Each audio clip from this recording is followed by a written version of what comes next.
Bismillahirrahmanirrahim. Assalamualaikum warahmatullahi wabarakatuh.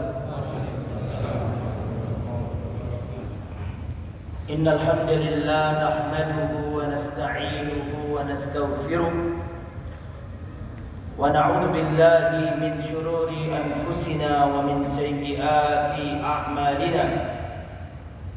Man yahdihillahu fala mudilla lahu ومن يضلل فلا هادي له وأشهد أن لا إله إلا الله وحده لا شريك له وأشهد أن محمدا عبده ورسوله لا نبي ولا رسول بعده اللهم صل وسلم وبارك وأنعم على عبدك ورسولك نبينا الكريم وعلى آله وصحبه ومن سار على نهجه إلى يوم الدين يا أيها الذين آمنوا اتقوا الله حق تقاته ولا تموتن إلا وأنتم مسلمون يا أيها الناس اتقوا ربكم الذي خلقكم من نفس واحدة وخلق منها زوجها وبث منهما رجالا كثيرا ونساء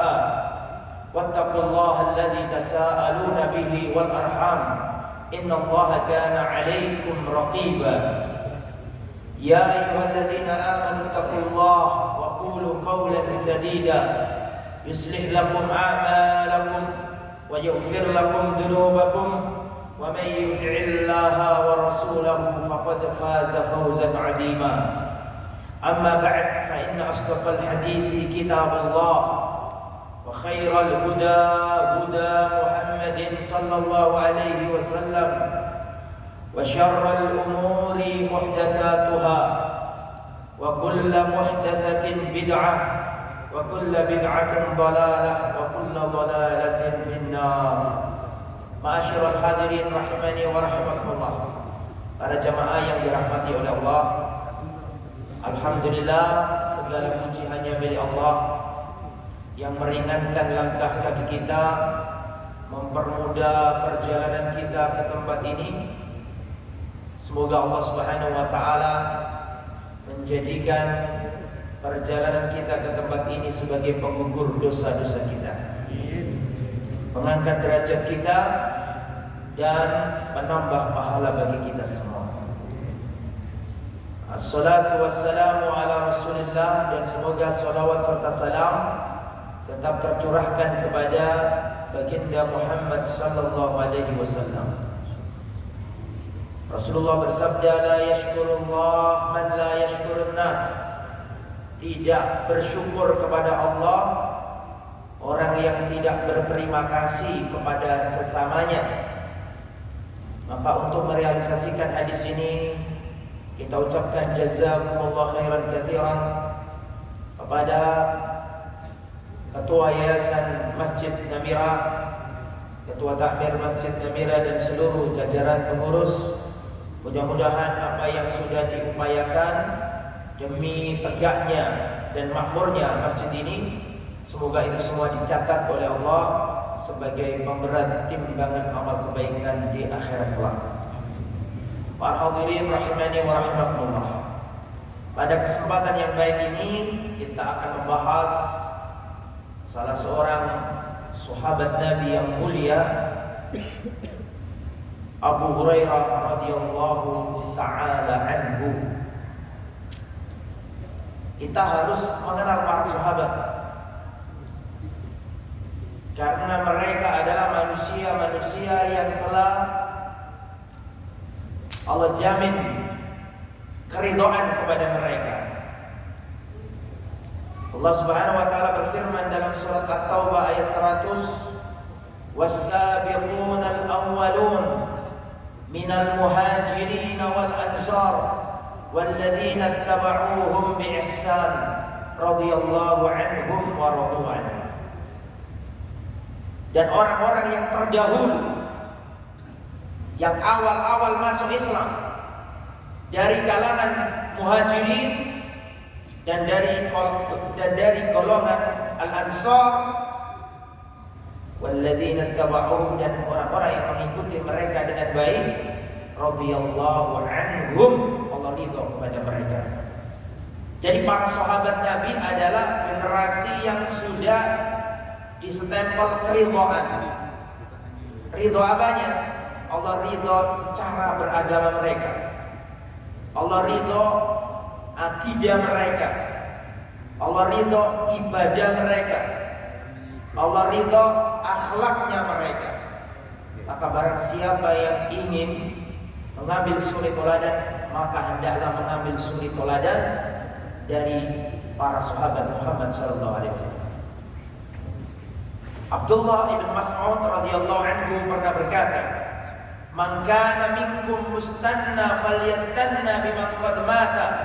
Barang siapa mencari suri toladan, maka carilah suri toladan itu dari orang-orang yang sudah meninggal dunia. Jadi Abdullah bin Mas'ud ini seniornya sahabat, bahkan manusia yang awal-awal masuk Islam. Ketika banyak sahabat yang wafat, maka Abdullah bin Mas'ud punya murid-murid para tabi'in. Di depan para tabi'in, Abdullah bin Mas'ud memberi wasiat kepada murid-muridnya. Dan beliau mengatakan, "Man kana minkum mustanna falyastanna biman qad mata." Barang siapa di antara kalian ingin mencari suri toladan, carilah suri toladan itu dari orang-orang yang sudah mati. Siapa mereka itu? Ulaika ashabu Muhammadin sallallahu alaihi wasallam. Mereka itu adalah sahabatnya Nabi Muhammad sallallahu alaihi wasallam. Fa innal hayyata la tu'manu alaihi fitnah. Karena orang-orang yang masih hidup itu belum aman dari fitnah. Jangan mengidolakan orang yang masih hidup, karena mereka belum aman dari fitnah. Tapi idolakan orang-orang yang sudah wafat, itu para sahabat Nabi. Kanu abarra hadhil ummah quluban. Mereka adalah manusia yang paling bersih hatinya. Wa a'maqaha ilman, yang paling dalam ilmunya. Wa ahsanuha halan, yang paling baik keadaannya. Wa aqallaha takallufan, yang paling sedikit neko-nekonya. Qaumun ikhtarahumullah li suhbati nabiyhi wa iqamati dinihi. Para sahabat Nabi adalah sebuah kaum yang Allah pilih untuk menemani nabinya. Fa'rifu lahum fadlahum, ketahuilah oleh kalian keutamaan para sahabat Nabi. Fattabi'uhum fi atharihim, dan ikutilah jejak-jejak para sahabat Nabi. Fa innahum kanu 'alal hadiyil mustaqim, karena sesungguhnya para sahabat Nabi itu di atas jalan yang lurus. Rasulullah sallallahu alaihi wasallam, Abdullah bin Mas'ud juga berkata radhiyallahu anhu, "Innallaha nadhara fi qulubil ibad fawajada qalba Muhammadin khairu qulubil ibad." Allah Subhanahu wa taala melihat hati-hatinya manusia yang ada di jagat raya ini. Fawajada qalba Muhammadin khairu qulubil ibad. Maka Allah menjumpai hatinya Nabi Muhammad adalah sebaik-baiknya hati. Faba'athahu birisalatihi, maka Allah pilih Nabi Muhammad menjadi Rasul. Thumma nadarallahu ila qulubil ibad ba'da qalbi Muhammadin sallallahu alaihi wasallam. Kemudian Allah melihat hati-hatinya manusia di jagat raya setelah hatinya Nabi Muhammad.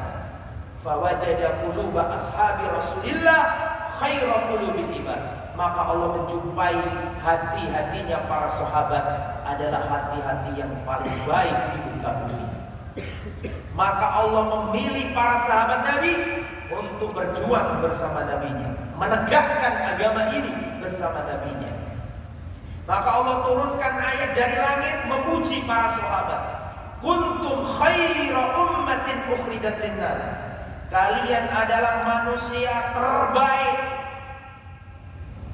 Kalian adalah umat terbaik yang pernah Allah keluarkan untuk umat manusia. Jadi dari zamannya Nabi Adam sampai hari kiamat, Tidak ada generasi yang melebihi generasi para sahabat. Kuntum khaira ummatin ukhrijat lin-nas. Kalian adalah umat terbaik. Ketika turun ayat ini, Allah turunkan ayat dari langit berbunyi kuntum, kalian adalah manusia terbaik. Ketika ayat ini turun kepada Nabi, kalian, siapa kalian yang ada pada waktu itu? Pada waktu itu yang diajak ngomong oleh Allah, yang diajak bicara oleh Allah, kuntum, kalian yang ada saat itu adalah para sahabat. Dakhalatis sahabatu fi hadhil ayat dukhulan awwaliyan. Para sahabat masuk ke ayat ini sebelum umat Islam lainnya. Dan Rasulullah SAW mengabarkan, iftaraqatil yahudu ala 71 millah. Sesungguhnya orang Yahudi terpecah belah menjadi 71 golongan. Waftaraqatin nasara ala 72 millah. Dan orang-orang Nasrani terpecah menjadi 72 golongan. Wasataftariqu ummati ala 73 millah.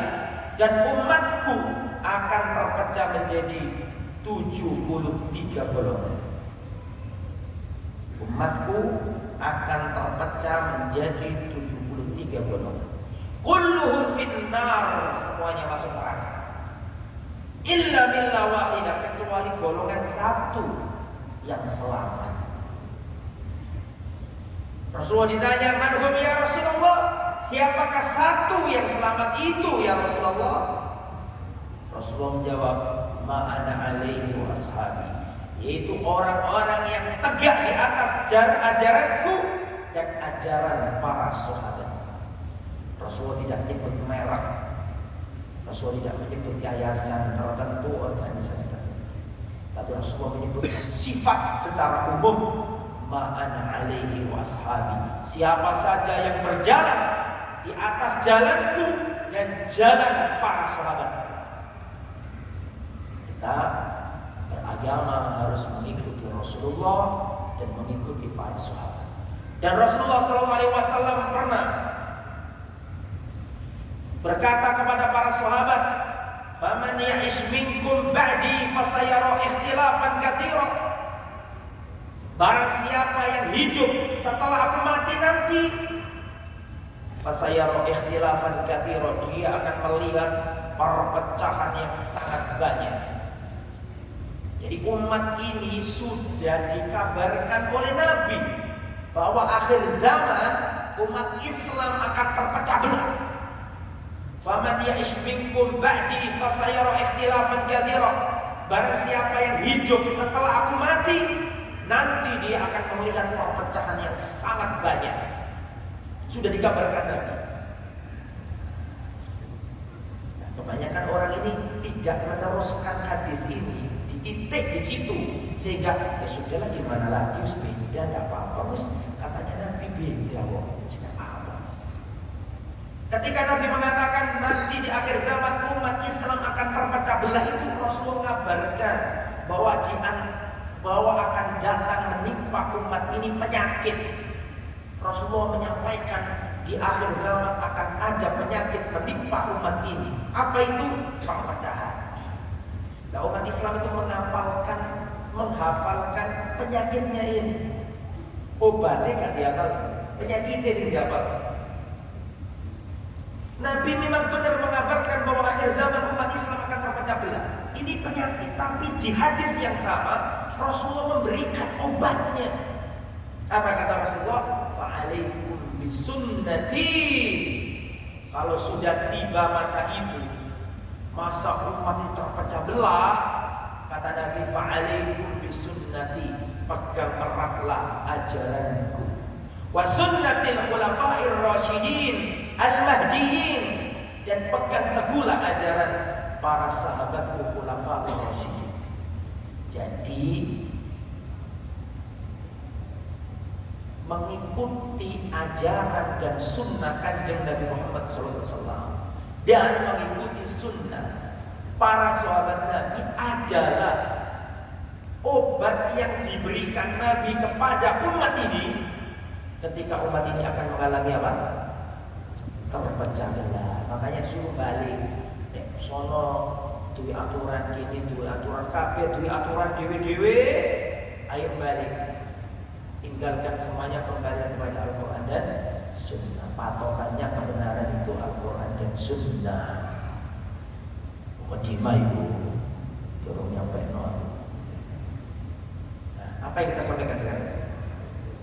Sahabat Nabi siapa namanya? Abu Hurairah ini Pak, nama aslinya Abdurrahman bin Sakhar. Nama aslinya Abdurrahman bin Sakhar.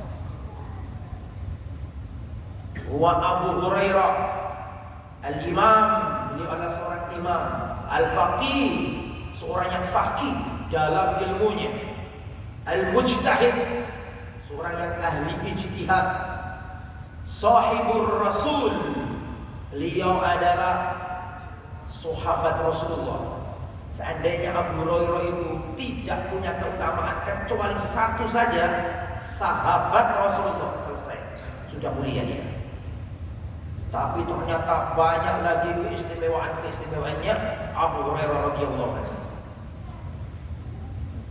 Abu Hurairah ini manusia yang paling banyak periwayatan hadisnya, sehingga umat Islam sudah tidak asing dengan nama Abu Hurairah. Gini maksudnya? Kan sering banget Abi Hurairah radhiyallahu taala an Abi Hurairah radhiyallahu anhu. Sering kan kita dengar kayak gitu. Anak-anak kecil kita, saya masih madrasah dulu, masih madrasah ibtidaiyah di desa, sudah sering baca an Abi Hurairah radhiyallahu anhu. Kabeh wong Islam apal jenenge sahabat Nabi yaiku Abu Hurairah. Lah Abu Hurairah ini sahabat Nabi yang paling banyak periwayatan hadis. 5.374 hadis. Saya ulangi, 5.374 hadis yang diriwayatkan oleh Abu Hurairah radhiyallahu anhu. Paling banyak sahabat Nabi yang paling banyak periwayatan hadisnya. Beliau ini dari suku Daus, min qabilati Dausin, dari kabilah Daus. Yaqulu Abu Hurairah berkata, qala lin Nabi sallallahu alaihi wasallam mimman anta. Rasulullah pernah berkata kepada Abu Hurairah, mimman anta, hei Abu Hurairah, kamu itu dari mana? Hei laki-laki, kamu itu dari mana? Dijawab, qultu min Dausin, aku ini dari kabilah Daus. Maka Rasul mengatakan, ma kuntu ara anna fi Dausin ahadan fi khairun. Aku tidak pernah tahu di suku Daus itu ada seorang pun yang baik. Akhirnya terkenal suku ini apa? Apa? Jadi kata Rasul, aku tidak pernah tahu ada orang dari suku Daus yang orang baik. Tadi saking apanya? Saking rusaknya. Tidak pernah aku lihat orang dari suku Daus terus baik. Ya. Yaqulu Abu Hurairah. Abu Hurairah berkata, ja'at Tufail bin Amr ad-Dausi ila Rasulillah. Datang Tufail bin Amr ad-Dausi, ketua suku atau pembesar kabilah Daus, datang ke Rasulullah dan menyampaikan bahwa kaumnya tidak mau masuk Islam. Suku Daus ini tidak mau masuk Islam. Sukunya siapa tadi? Abu. Nah, pemimpinnya namanya Tufail bin Amr ini masuk Islam. Tapi pengikutnya, sukunya ini tidak mau masuk Islam. Akhirnya Tufail bin Daus datang ke Nabi dan berkata, inna Dausan qad asad. Ya Rasulullah, suku Daus ini baleloh, durhaka, tidak belum masuk Islam. Wa'abad, menolak menerima ajaran Islam. Fatullah alaihim, tolong doakan kebinasaan bagi mereka ya Rasulullah. Tak sabaran ini buat suku ini. Fatullah alaihim, ya Rasulullah, tolong doakan Daus itu dibinasakan Allah saja. Fastaqbala Rasulullah al-qiblah, maka Rasulullah menghadap ke arah kiblat. Terus Rasulullah mengangkat kedua tangannya dan Rasulullah mulai berdoa. Itu manusia sudah mengatakan halaku, suku Daus pasti binasa. Karena Rasulullah sudah menghadap ke arah kiblat. Di antara sunnah berdoa adalah menghadap kiblat. Tidak cukup menghadap kiblat, Rasulullah mengangkat kedua tangannya, dan mengangkat kedua tangan juga termasuk salah satu sunnah dalam berdoa. Tapi tidak semua. Setelah sholat wajib kita nggak angkat tangan, tapi wirid, gitu ya. Tapi setelah sholat sunnah, setelah sholat setelah sholat tahajud, setelah sholat duha, angkat tangan. Ini Rasulullah angkat tangan menghadap ke arah kiblat. Orang-orang sudah panik, wah ini binasa ini suku Daus ini. Maka Rasulullah mengangkat tangannya dan Rasulullah mengatakan Allahumma di Dausan wa'ti bihim. Ya Allah, berikan hidayahmu kepada suku Daus dan bawalah mereka kemari ya Allah. Allahumma di Dausan wa'ti bihim. Ya Allah, berikan hidayah bagi suku Daus dan bawa mereka kemari ya Allah. Rasulullah mendoakan 3 kali. Rasulullah itu gak mendendam, gak mau mendoakan kebinasaan kepada kaum yang yurja Islamuhum. Akhirnya nanti suku Daus berbondong-bondong masuk Islam, termasuk siapa? Abu Hurairah. Apa saja keutamaan Abu Hurairah? Yang pertama, mulazamatuhu li Rasulillah sallallahu alaihi wasallam. Abu Hurairah ini keutamaan yang pertama adalah beliau ini mulazamah. Mulazamah itu nek basa Lamongan kemandil. Ngerti kemandil? Tidak pernah pisah dengan Nabi, kemana-mana bareng Nabi. Mulazamah, selalu mendampingi Nabi. Makanya gak heran beliau ini adalah manusia yang paling banyak periwayatan hadisnya. Berapa tadi? 5.374. Ini sahabat yang paling tinggi riwayat hadisnya. Tidak ada yang mendapati beliau dalam hal riwayat hadis. Karena mulazam nadi bareng Nabi. Nadi bareng Nabi. Padahal tak kasih tahu antum ya. Abu Hurairah ini, maaf, antum tak kasih tahu. Abu Bakar As-Siddiq itu mendampingi Nabi sejak beliau Nabi Muhammad diangkat jadi Rasul sampai Rasul wafat. Itu Abu Bakar gak pernah pisah sama Nabi. Utsman, Ali. Sedangkan Abu Hurairah ini menemani Nabi cuma 3 tahun saja. Karena beliau masuk Islam 7 Hijriah. Ya, sama wafatnya Nabi kurang lebih antara 3 sampai 4 tahun. Tapi periwayatan hadisnya paling banyak. Salah satu sebabnya adalah karena mulazamatuhu li Rasulillah. Karena dia itu kemana-mana bareng, mengikuti Nabi, kemandil dengan Rasulullah SAW. Dan itu banyak hadis-hadis yang menunjukkan. Abu Hurairah berkata, "Kuntu amshi ma'a Rasulillah fi nakhlin li ba'di ahli Madinah." Aku pernah berjalan bersama Rasul. Jadi banyak ini hadis-hadis yang aku duduk bareng Nabi, aku jalan bareng Nabi. Itu banyak Abu Hurairah kayak gitu. Ya, kuntu amshi ma'a Rasulillah, aku berjalan bersama Rasulullah pada kebun kurma. Aku pernah berjalan sama Nabi di kebun kurma milik saudara Ansor kota Madinah. Kemudian Rasulullah berkata kepadaku, "Ya Abu Hurairah, ala adulluka ala kanzin min kunuzil jannah." Wahai Abu Hurairah, maukah aku tunjukkan kepadamu perbendaraan harta karunnya surga?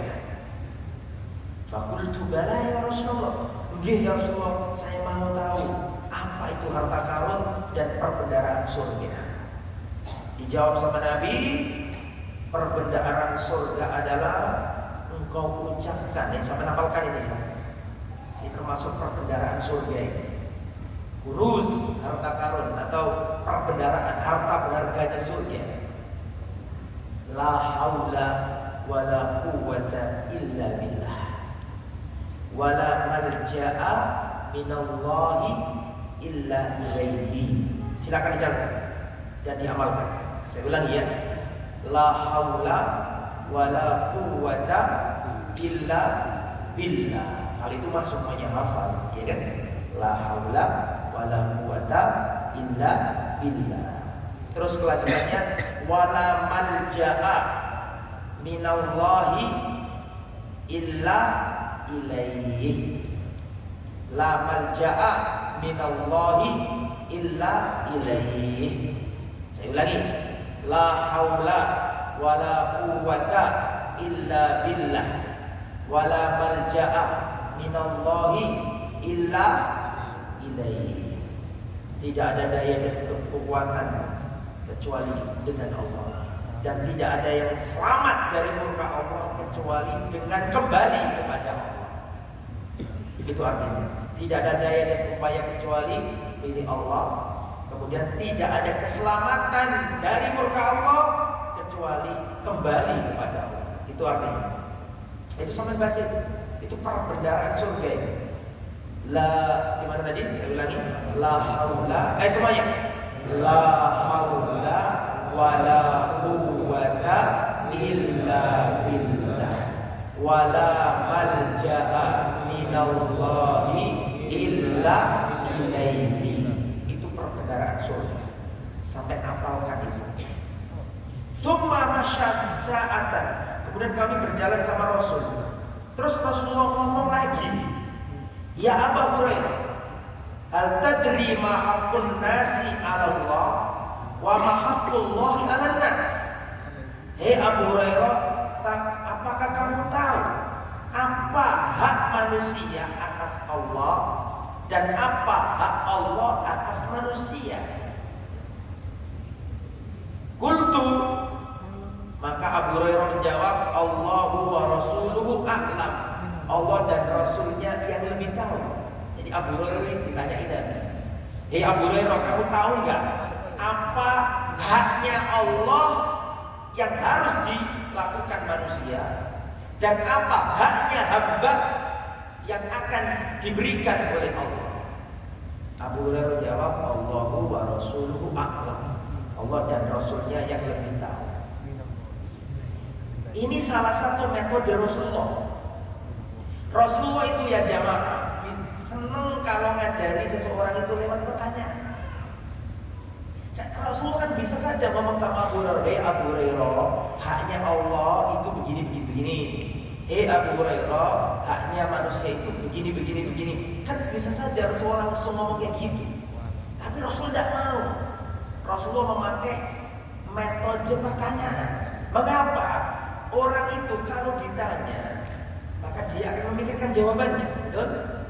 Orang dijawab, betul apa tidak? Betul. Orang itu kalau ditanya, maka dia akan memikirkan jawabannya. Nah, orang itu kalau sudah memikirkan jawabannya, berarti dia itu sudah siap untuk diberi ilmu. Makanya salah satu cara Rasulullah dalam mendidik, ditanya ini. Nah, Rasulullah pun menjawab, Allahu wa rasuluhu a'lam. Allah dan Rasulnya yang lebih tahu. Pulau dari sumber lebih ya Rasulullah. Akhirnya dijelaskan sama Nabi, fa inna haqqallahi 'alan nasi an ya'buduhu wa la yusyriku bi syai'a. Sesungguhnya haknya Allah itu wajib disembah dan tidak boleh disekutukan. Adapun haknya manusia atas Allah adalah Allah tidak mengadab orang yang tidak menyekutukannya. Ya, jadi haknya Allah itu disembah, tidak boleh disekutukan, tidak boleh disyiriki.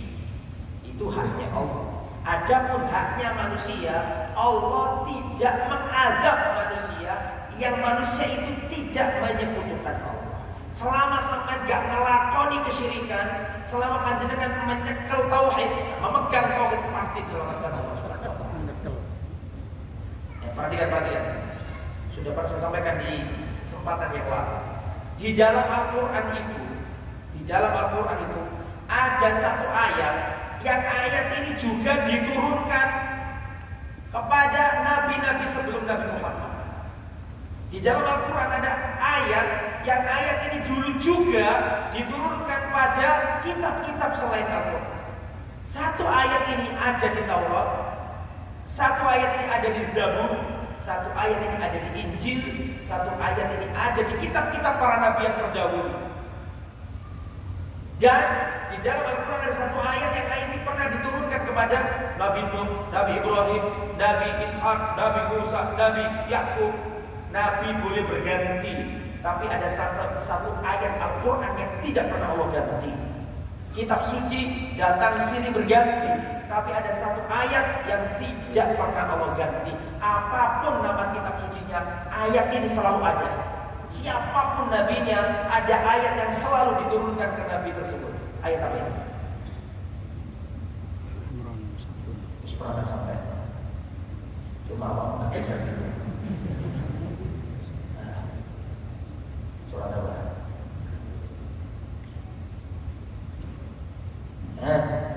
Az-Zumar ayat berapa? 65. Az-Zumar ayat ini ayat luar biasa, diturunkan ke seluruh nabi, diturunkan ke seluruh kitab-kitab langit. Surat Az-Zumar ayat berapa tadi? 65. Allah Subhanahu wa taala berfirman, "Walaqad uhiya ilaika wa ilal ladzina min qablika." Dan sungguh telah diwahyukan kepadamu wahai Muhammad dan nabi-nabi sebelum. Tidak pernah Allah ganti ayat ini. Sungguh telah diwahyukan kepadamu wahai Muhammad dan juga diwahyukan kepada nabi-nabi sebelum. Apa itu? Sebuah ayat yang berbunyi, la in asyrakta la yahbatanna amaluka. Kalau kamu melakukan kesyirikan, maka hancurlah amalanmu. Itu ayat yang tidak pernah Allah ganti. Tentang masalah tauhid dan apa? Larangan berbuat apa tadi? Nah, jadi ini menunjukkan bahwa Rasulullah sama Abu Hurairah itu dekat, kemana-mana bareng gitu. Jalan bareng, ke kebun kurma bareng. Dan di sela-sela itu Abu Hurairah itu melihat bagaimana jalannya Nabi, bagaimana duduknya Nabi. Abu Hurairah melihat bagaimana sujudnya Nabi, bagaimana wudunya Nabi, bagaimana cara istirahatnya Nabi, bagaimana Rasulullah bertutur kata. Abu Hurairah ngerti bagaimana wajahnya Nabi, bagaimana rambutnya Nabi, karena selalu bersama Nabi. Makanya gak heran kalau Abu Hurairah itu banyak hadisnya. Paham? Karena selalu menyertai apa? Dan tadi Abu Hurairah mengatakan ketika ditanya, wahai Abu Hurairah, kamu tahu gak apa haknya Allah atas hamba dan apa hak hamba atas Allah? Abu Hurairah menjawab, Allahu wa rasuluhu a'lam. Allah dan Rasulnya yang lebih tahu. Nah, pertanyaannya ini, kalau zaman sekarang ini kita ditanya orang, boleh gak kita jawab? Rasulullah sudah wafat loh ya. Sekarang ini kita ditanya orang, terus kita gak tahu jawabannya. Boleh gak ketika Rasulullah sudah wafat, terus kita ditanya orang, kita jawab Allahu wa rasuluhu a'lam. Allah dan Rasulnya yang lebih tahu. Rasul sudah wafat, boleh gak? Boleh pada? Bismillah.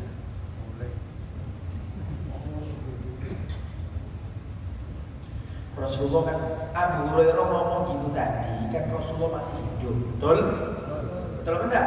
Makanya ketika ditanya nggak tahu jawabannya, Abu Hurairah ngomong Allah dan Rasulnya yang lebih tahu. Masalahnya sekarang ini Rasul sudah wafat. Terus antum ditanya sekarang ini misalnya, terus antum jawab, karena antum nggak tahu ya, antum jawab Allahu wa rasuluhu a'lam. Allah dan Rasulnya yang lebih tahu. Tapi Rasul sudah wafat tuh sekarang. Apakah boleh seperti itu ataukah cukup Allahu a'lam titik? Nah, boleh nggak di zaman ini kita ditanya nggak tahu jawabannya, terus kita jawab Allahu wa rasuluhu a'lam, padahal Rasul sudah wafat? Boleh apa? Boleh. Boleh. Alasannya? Pokoknya boleh seperti ini. Pokoknya boleh. Jawabannya terperinci jawabannya. Kalau itu masalah syariat boleh. Ustaz, bagaimana hukum orang yang setelah i'tidal itu sedekap, tidak lurus. Gimana hukumnya Ustaz? Nah Ustaznya karo jawabannya. Terus Ustaznya ngomong Allahu wa rasuluhu a'lam. Allah dan Rasulnya yang lebih tahu, lebih paham. Boleh gak? Boleh. Karena memang Rasul tahu. Mau Rasul sih ngajari kok. Paham? Ustaz, bagaimana hukum sholat witir 3 rakaat tapi dipecah. 2 rakaat awal itu salam, terus 1 kali salam. Paham? Ada yang 3 langsung Ustaz. Ini yang benar yang mana Ustaznya? Gak ada ilmu misalnya. Terus dia ngomong Allahu wa rasuluhu a'lam. Allah dan Rasulnya yang lebih tahu. Boleh apa? Boleh. Urusan syariat Rasul tahu. Rasul yang ngajari kita. Tapi kalau dalam masalah mughayyabat kauniyat tak boleh. Ustaz besok hujan enggak? Allah wa rasuluhu a'lam. Tak boleh. Ustaz besok hujan apa enggak Ustaz? Jawabannya Allahu a'lam titik. Enggak usah pakai Rasul. Karena Rasul enggak tahu. Paham maksudnya? Ustaz kapan hari kiamat? Allahu wa rasuluhu a'lam. Enggak boleh. Kapan hari kiamat? Allahu a'lam titik. Sudah jelas para jamaah? Kembali ke materi. Jadi intinya Abu Hurairah ini banyak riwayat hadisnya karena kemana-mana bareng Rasulullah Sallallahu Alaihi Wasallam. Dan ini dijadikan banyak orang liberal yang jadi Abu Hurairah termasuk orang yang paling dibenci orang liberal. Saya ulangi ya, Abu Hurairah ini termasuk sahabat Nabi yang paling dibenci oleh orang liberal dan keturunannya, liberal, Siddiq dan kawan-kawannya. Kenapa? Karena gara-gara Abu Hurairah ini banyak hadis. Makanya orang-orang liberal itu berusaha menjatuhkan kewibawaannya Abu Hurairah dengan memunculkan syubhat dan kerancuan. Mereka mengatakan, gimana Abu Hurairah ini hadisnya ribuan. Ini loh Abu Bakar, temannya Nabi sejak kecil sampai Nabi wafat. Gak ada hadis Abu Bakar kecuali sedikit sekali. Umar sedikit. Padahal kemana-mana bareng Nabi. Nah ini Abu Hurairah ini baru-baru masuk Islam 7 Hijriah, 3 tahun sebelum Rasulullah wafat atau 4 tahun sebelum Rasulullah wafat. Kok ribuan hadisnya? Nah di sinilah orang liberal berusaha menjatuhkan kredibilitas siapa? Jawabannya, bagaimana jawabannya? Jawabannya dijawab Abu Hurairah sendiri. Perhatikan, saya bacakan. Ya wa yaquluna ma lil muhajirin wal ansar wa la yuhaddithuna mithla ahadithihi. Orang-orang muhajirin, orang-orang ansar yang banyak bertemu Nabi tidak meriwayatkan hadis sebanyak riwayat Abu Hurairah.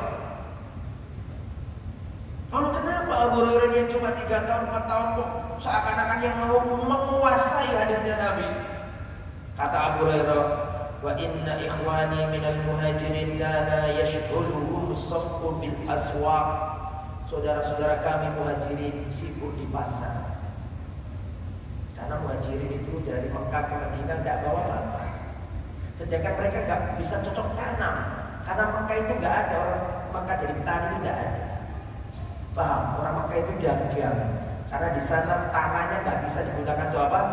Tani. Maka ketika mereka datang ke kota Madinah, mereka butuh makanan, mereka butuh pekerjaan, mereka dagang.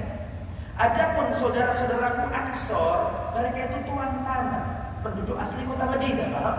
Yang punya ladang, mereka itu datang ke kurmanya, merawat kurmanya. Sedangkan aku ahli sufa. Jadi Abu Hurairah ini termasuk ahli sufa. Apa ahli sufa itu? Sahabat-sahabat Nabi yang miskin, yang gak punya apa-apa.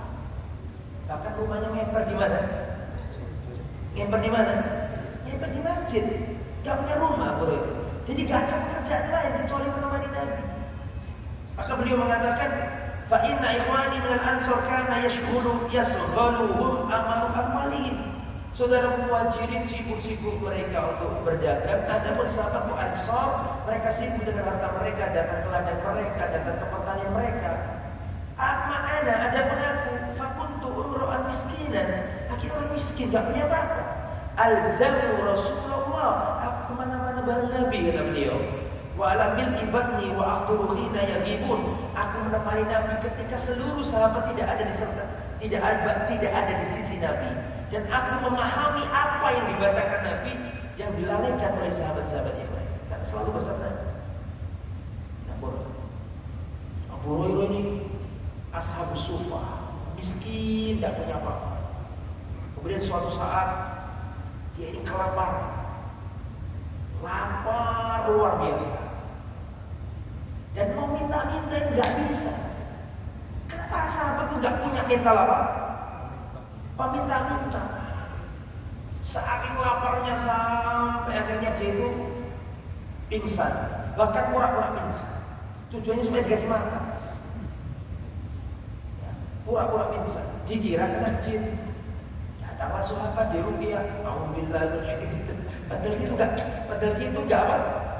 Enggak kena jin, tapi benar-benar lapar. Maka beliau mengatakan laisa kama tadhunnun, bukan seperti kalian kira.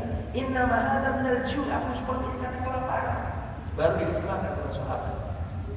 Dan suatu saat Abu Hurairah pernah laparnya luar biasa. Lapar luar biasa. Dia datang ke Abu Bakar. Tujuannya tanya-tanya agama, supaya setelah itu Abu Bakar ngomong, ayo Abu Hurairah ke rumahku gitu. Karena kan punya rumah, Abu Bakar punya keluarga, punya harta kan gitu kan. Maka Abu Hurairah datang, saking laparnya nggak mungkin minta-minta, cuma nggak mungkin. Maka Abu Hurairah datang ke Abu Bakar, tanya-tanya agama kepada Abu Bakar, bagaimana dulu Rasul. Tujuannya setelah itu supaya Abu Bakar paham gitu kan. Dan Abu Bakar mengatakan, ayo Abu Hurairah ke rumahku. Tapi takon-takon terus, gak dijajak ke Abu Bakar. Karena dia Abu Bakar itu. Kira Abu Bakar pulang, waduh gak dijamah mereka. Datang Umar. Ketika datang Umar ngomong lagi, datang Umar tanya lagi, ini dijawab, tanya lagi, dijawab, tanya ini.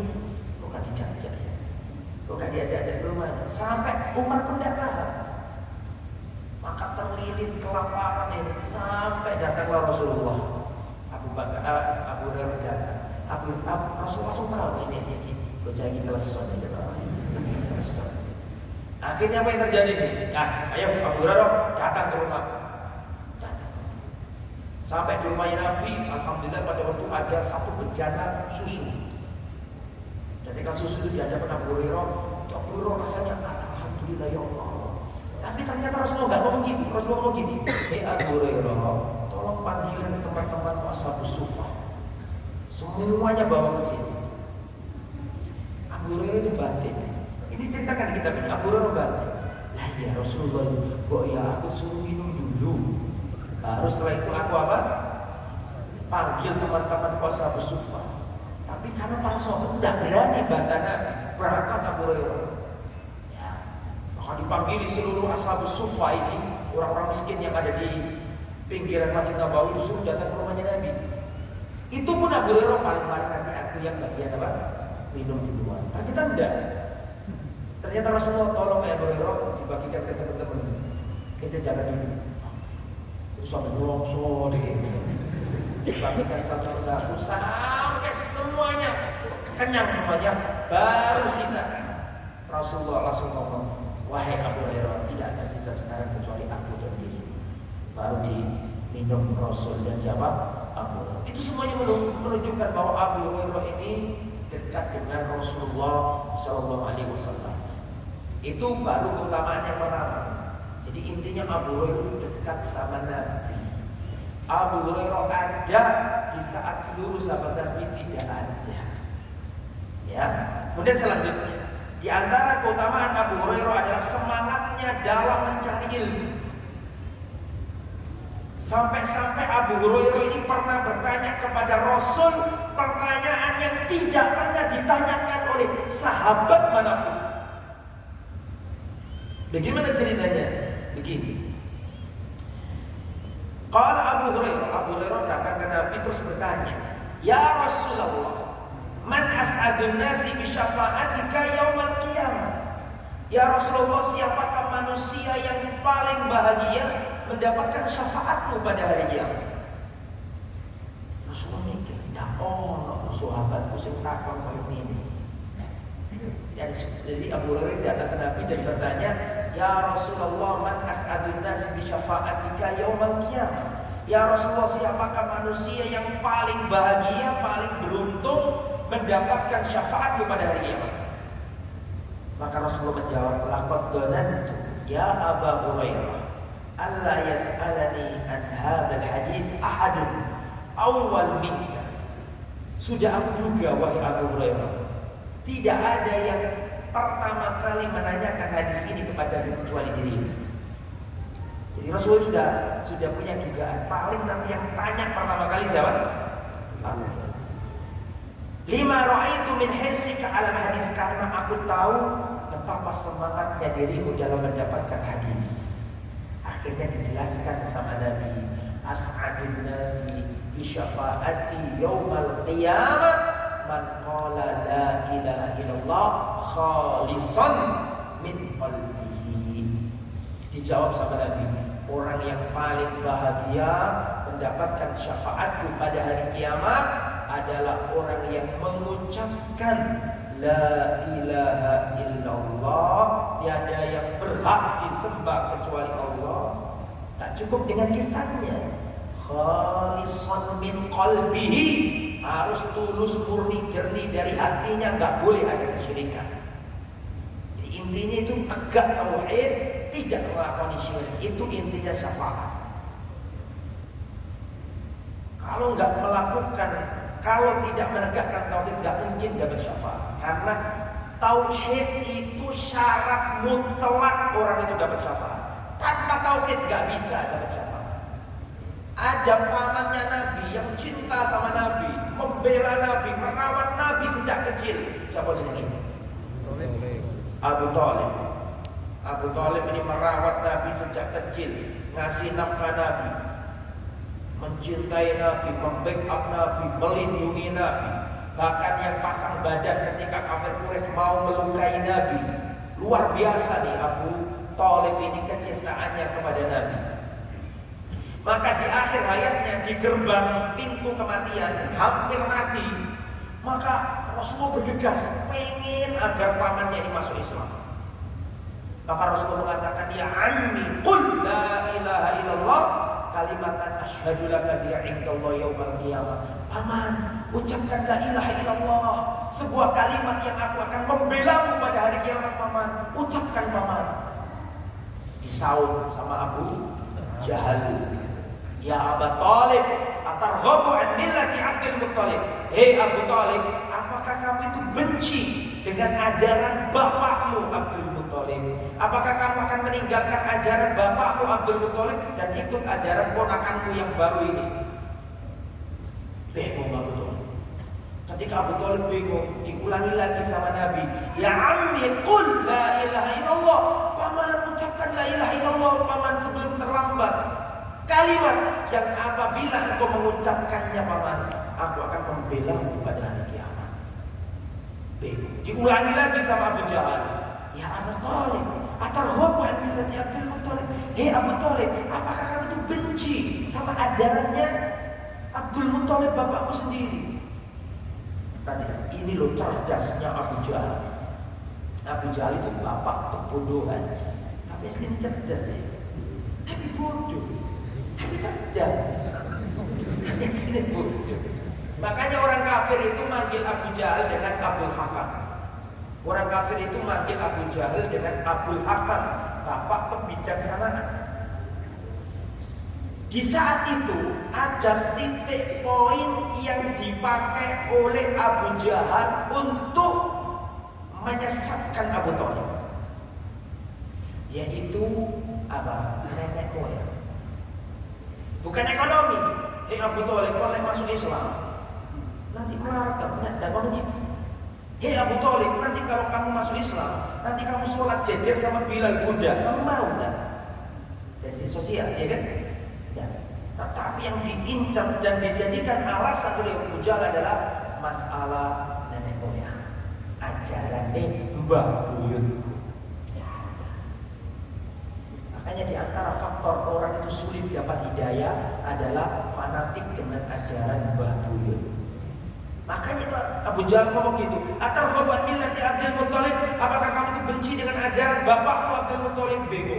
Akhirnya mati di atas agamanya Abdul Muthalib. Langsung Rasulullah sedih. Itu papanya Nabi loh, yang merawat Nabi. Gak bisa dapat syafaat karena gak punya la ilaha illallah. Syarat orang itu dapat syafaat harus punya la ilaha illallah. Ini Abu Thalib ini seandainya masuk Islam pahalanya banyak, merawat Nabi, ngurusi anak yatim, karena Rasulullah kan yatim sejak kecil, betul?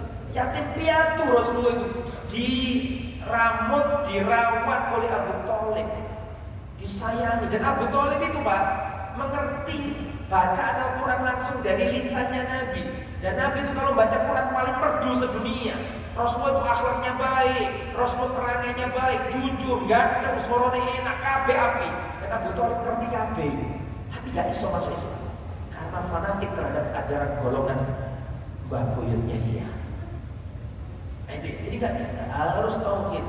Kalau ini dapat syafaatnya Nabi. Sampai bendino tahlilan, bendino sholawatan, tapi senang dukun, senang pakai jimat, gak ngira oleh syafaat, gak ngira, gak akan yang syafaat.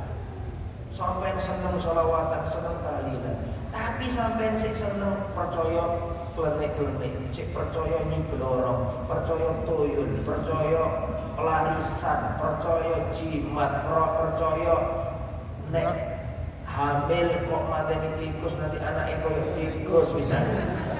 Nah, saya percaya ngono ku, gak ngira oleh syafaat Nabi. Kudu percaya dengan tauhid. Oke. Itu Abu Hurairah semangat menuntut ilmu. Kemudian Abu Hurairah juga saking semangatnya menuntut ilmu diberi wasiat Nabi. Abu Hurairah berkata, "Ausani khalili bi thalathin." Rasulullah memberi wasiat kepadaku 3 hal. Nah, ini perhatikan, catat nih. Rasulullah kekasihku memberi wasiat kepadaku 3 hal. Ini wasiatnya Rasul kepada Abu Hurairah. Yang pertama, shaumu salasati ayyamin min kulli syahr. Puasa 3 hari dalam 1 bulan. Puasa 3 hari dalam 1 bulan. Wa sholatu duha, sholat duha. Wala anamu illa ala witrin, dan aku tidak tidur kecuali aku sholat witir dulu. 3 wasiatnya Rasul ke Abu Hurairah. Yang pertama, puasa 3 hari dalam 1 bulan. Nah, perhatikan, ini banyak salah paham. Puasa 3 hari dalam 1 bulan itu ada 2 cara. Saya ulangi ya. Puasa 3 hari dalam 1 bulan itu ada 2 cara. Cara yang pertama adalah cara tanggal 13, 14, 15. Ini namanya ayyamul biyum. Ini namanya apa tadi? Ayyamul biyum. Ayyamul biyum itu artinya malam-malam yang terang karena ada bulan purnama, tanggal 13, tanggal 14, tanggal 15.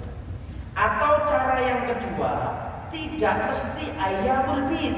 Boleh tanggal 3, tanggal 12, tanggal 28, tidak masalah. Ada 2 cara. Nanti ada yang tanya, begini tanya, Ustaz, puasa ayyamul bid boleh nggak selain tanggal 13? Jenenge ayyamul bid kok saliyane tanggal. Itu namanya ayyamul bid itu ya 13, 14, 15. Itu ayyamul bid. Cuman puasa 3 hari dalam sebulan itu nggak mesti ayyamul bid. Paham maksud saya? Boleh selain itu boleh. Ada 2 riwayat dari Rasulullah. Boleh ini boleh itu. Itu ya. Kemudian di kota iman rahimani wa rahimakumullah, Abu Hurairah ini adalah anak yang berbakti kepada orang tuanya. Saya bacakan di sana. Kuntu ad'u ummi ilal islami wa hiya musyrikatun. Aku mendakwai ibundaku untuk masuk Islam. Pada waktu itu ibuku masih dalam keadaan musyrik, senang dengan kesyirikan. Fada'autuha yauman, maka aku ajak dia masuk Islam. Ayo bunda masuk Islam supaya bunda selamat. Fa asma'atni fi Rasulillahi ma'aqra.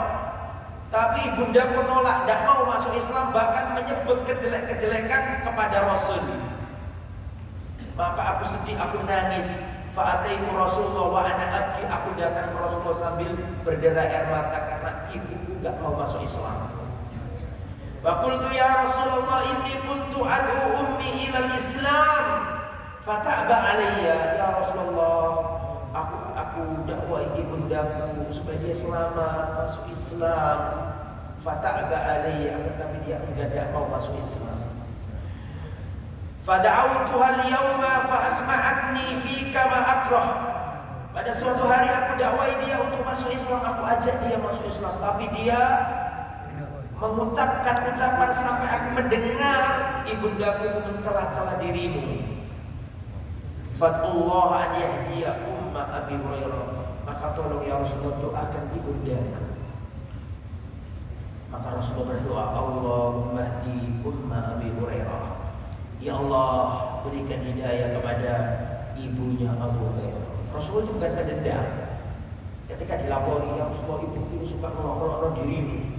Rasulullah terus kemudian Abu Hurairah, tolong didoakan ibuku ya Rasulullah. Rasulullah kan ngomong ini, kamu ngurus makmu. Aku ngerokok ya wis. Salah ya betul loh. Nabi itu orang yang hatinya lapang. Nabi itu manusia yang paling jembar dadanya. Perhatikan. Saya kasih tahu sampean.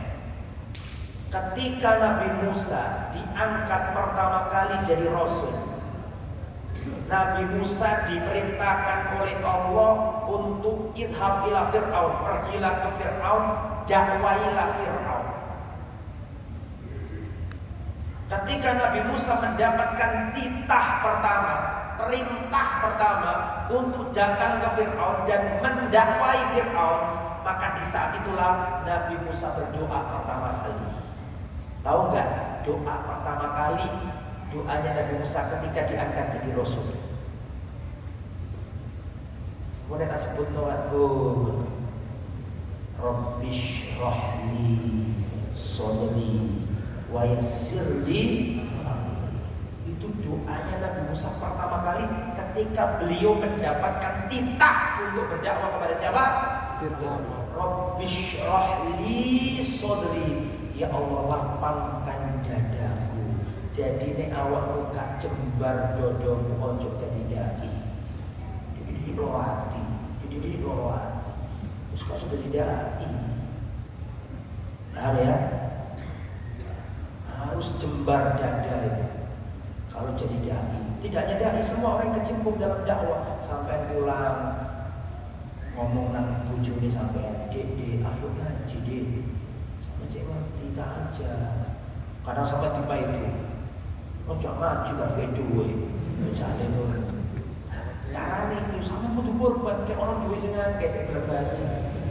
Emang ngono dak kowe ngono Pak kudu jembar dodone. Sing wedok yo ngono, Mas ayo ngaji, Mas. Sampai gak pernah ngaji rokokan jendal gitu. Nah, sampe jak ngaji. Awakmu ngaji sergap dadi cek tuwe wakon. Makane cek aku sing enak-enak, Bu. Iya Mas, tak seneng mau sampe tapi kudu ngaji ya. Ngono lho. Kudu korban untuk dakwah. Nabi Musa itu pertama kali yang diminta apa? Jembarkan hatiku. Mesti ono sing gak seneng, ono sing wong sing mesti itu pokoknya sampai dakwah orang yang gak seneng itu pasti. Makanya Nabi Musa tuh ketika diangkat jadi Rasul dapat perintah pertama kali yang diminta dari Allah dari hati yang lapang. Akhirnya didoakan Pak. Setelah didoakan maka Abu Hurairah senang pulang. Ketika pulang ternyata Abu Hurairah itu ketika ada di pintu rumah sebelum masuk, maka Abu Hurairah itu mendengarkan suara air, kemercik air. Ternyata ibunya mandi. Abu Hurairah tak boleh masuk. Stop, jangan masuk. Ibunya mandi. Setelah mandi keluar pakai baju, baru Abu Hurairah masuk. Ketika Abu Hurairah masuk, langsung ibunya mengatakan asyhadu an la ilaha illallah wa asyhadu anna Muhammadar Rasulullah. Makanya kadang-kadang Pak, tak kasih tahu sampean ya. Kadang-kadang orang itu berubah jadi lebih baik bukan karena dalilmu, tetapi terkadang orang itu berubah jadi baik karena doa. Rata-rata sampai tak sempat hujan cari itu klepno. Wong tuane celorone isbal kabeh. Pak, sampeyan ketok Pak celana sampeyan. Ma asfala minal ka'baini, ma asfala minal ka'baini minal izari fa finnar. Apa saja di bawah mata kaki Pak dari pakaian tempatnya neraka. Ngomong apa sih awak? Baru cukup gonten, celorone bapak kuat tok ya. Iki dak macam apa. Kadang-kadang orang itu berubah bukan karena apa tadi? Bukan karena dalil. Kadang-kadang orang itu berubah karena apa? Doa. Maka doa orang tua. Kadang saya dilapor Ustaz, orang tua saya itu tidak pernah sholat. Ustaz, orang tua suruh saya itu masih senang melakukan iklan dukun-dukun gitu. Sampai doa langsung tenanan itu. Sampai ketok arasnya Allah SWT dengan doa-doa sampai. Nah gitu ya. Jadi saya tutup nih. Saya cukupkan sampai di sini ya Abu Hurairah. Abu Hurairah ini ceritanya sebenarnya masih panjang tapi insya Allah cukup. Abu Hurairah itu kenapa kok dipanggil Abu Hurairah? Nama aslinya kan Abdurrahman bin Sakhar. Kenapa kok dipanggil Abu Hurairah? Hirron itu artinya kucing. Hurairah artinya kucing kecil. Jadi waktu cilik itu senangannya kucing. Ya, atau ya bukan kecil ya, pokoknya Abu Hurairah itu senang kucing. Sehingga dipanggil teman-temannya Abu Hurairah. Bapak itu kunyah. Sampai nama aslinya dilupakan, kunyahnya yang diingat-ingat. Jadi begini Pak, saya tutup dengan ungkapan ini. Ada dua hal yang berbeda. Yang pertama adalah soleh. Ada perbedaan antara soleh dan musleh. Soleh itu artinya wong api, sholat wengi, maca Quran, api karo tangga, poso sunnah. Pokoknya wong itu soleh. Soleh itu cara Jawane apa? Wong api, wong soleh. Itu soleh dari akar kata solaha, soluha. Lah orang yang sudah ngaji kayak jenengan ini tidak cukup soleh, harus naik tingkat menjadi musleh. Sama dari akar kata yang sama, solaha. Musleh itu menjadikan orang soleh. Soleh itu baik untuk dirinya sendiri. Kalau musleh itu soleh dirinya dan dia mensolehkan orang lain. Orang soleh tidak dimusuhi manusia. 40 tahun Rasulullah menjadi orang soleh, tidak dimusuhi orang. Rasul itu soleh selama 40 tahun. Dari lahir sampai umur 40 tahun itu Rasulullah orang yang soleh, nggak nipu, jujur, amanah, orang yang apik. Kabeh wong kafir Quraisy sebelum Nabi umur 40 tahun, seluruh kafir Quraisy kalau ditanya siapakah manusia yang paling jujur di kota Mekah, sepakat tidak ada dua orang berselisih. Mereka akan mengatakan orang yang paling jujur di kota Mekah adalah Muhammad. Betul? Betul apa tidak? Jadi orang soleh tidak dimusuhi manusia, tidak dimusuhi. Tetapi ketika Anda menaikkan level Anda dari sekedar soleh menjadi musleh, musleh itu soleh untuk dirinya dan mensolehkan orang lain, maka disitulah Anda akan dimusuhi manusia. Makanya Rasulullah ketika umur 40 tahun mengajak kaumnya mentauhidkan Allah. Berarti soleh apa muslim? Muslim. Muslim langsung. Majnun orang gila, syair penyair, kahin dukun, sahir penyihir, baru Rasulullah dilolok, diejek-ejek. Yang mana selama 40 tahun tidak ada satu orang kafir, satu pun tidak ada yang berhasil mencacat Rasulullah. Tidak ada. Apa dilokno fisiknya ganteng, mau dijelek-jelekan akhlaknya, Rasulullah manusia paling bagus akhlaknya, tidak ada celah untuk mencacat Rasulullah. Tapi ketika Rasulullah sudah mendakwakan Islam, berubah status dari sekedar soleh menjadi apa? Baru dimusuh. Lah di saat itulah kita harus berlapang dada. Makanya Nabi Musa pertama kali yang beliau minta dari Allah, Rabbi syrahli, ya Allah lapangkanlah dada. Soalnya dakwah itu gitu Pak. Semoga apa yang disampaikan bermanfaat. Mohon maaf atas segala kekurangan dan kekhilafan. Subhanakallahumma wa bihamdika, asyhadu an la ilaha illa anta, astaghfiruka wa atubu ilaik. Assalamualaikum warahmatullahi wabarakatuh. Terima kasih.